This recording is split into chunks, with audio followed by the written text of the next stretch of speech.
In this video, we are going to show you how to install your Fronius Backup Switch. With the Fronius Backup Switch, you have the possibility to do a backup switching within your storage and hybrid inverter setup. So with that, you can make sure that the whole household is being supplied with backup power energy. To do so, we are starting with the installation, but before, please note that there are two versions of the backup power switch. In this case, we have two versions, one with 2 or 4 poles, so including neutral contactor, and we have one version with a single pole and 3 pole version. So please make sure to wherever you are, make sure to check back with your local grid supplier to make sure to order the right variant for your specific country. Please also note that we don't need an RCD device since we have the RCMU installed within our inverters. So a secondary protection within the installation of the inverter is not needed in this case since we have the RCMU integrated in our Fronius devices. The backup power switch is now capable of switching up to 63 amps. So that means for your residential households, you are capable of switching the whole house with it. First of all, to install it, let's start with the cabling of the backup switch. First things to start is to remove the screw on the front side to remove the top cover of the backup switch. After that, you can remove the top cover, and beneath that you can see the phases that you can now align as well as the data communications line that you need to install to this switch.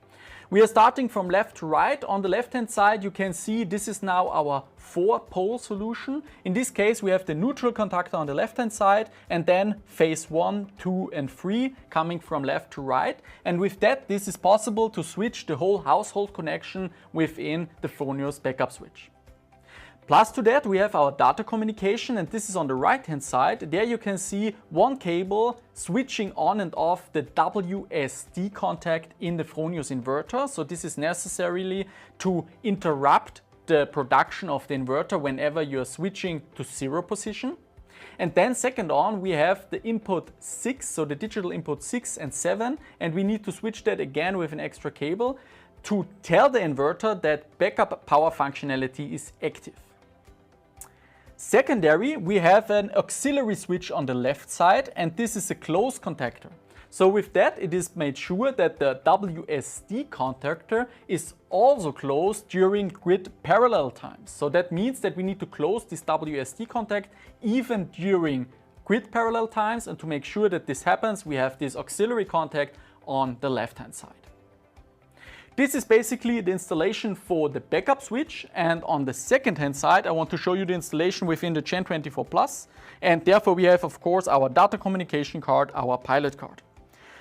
Let's start first with the WSD contact. On the left hand side you see this orange plug, it is called WSD, and there with this brown and white cable in our case we want to make sure that we can close this contact whenever the backup switch is in position 1, so parallel mode with the grid, and in position 2 in backup mode.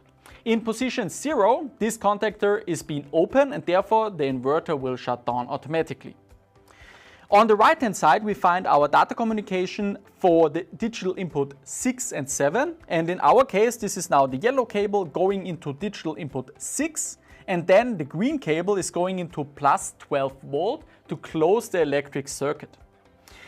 To forward the signal also to input 7 that is also needed for the backup power solution, we have a little cable bridge connecting here input 6 and input 7, so to make sure that the signal is on both contactors active.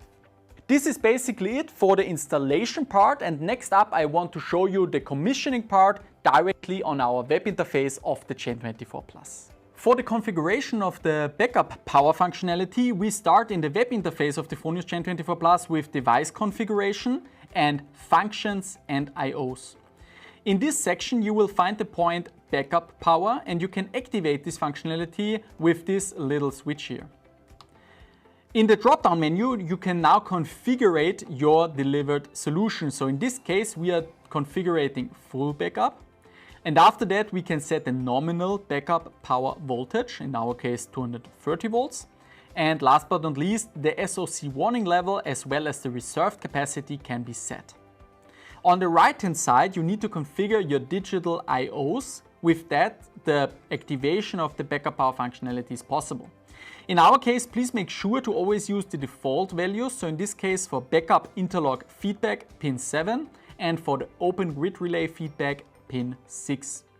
Please also note, for the manual switchover, no digital input I/O for the activation is needed. So in this case, the pin I/O 0 is not needed for our solution since we are using the manual switchover.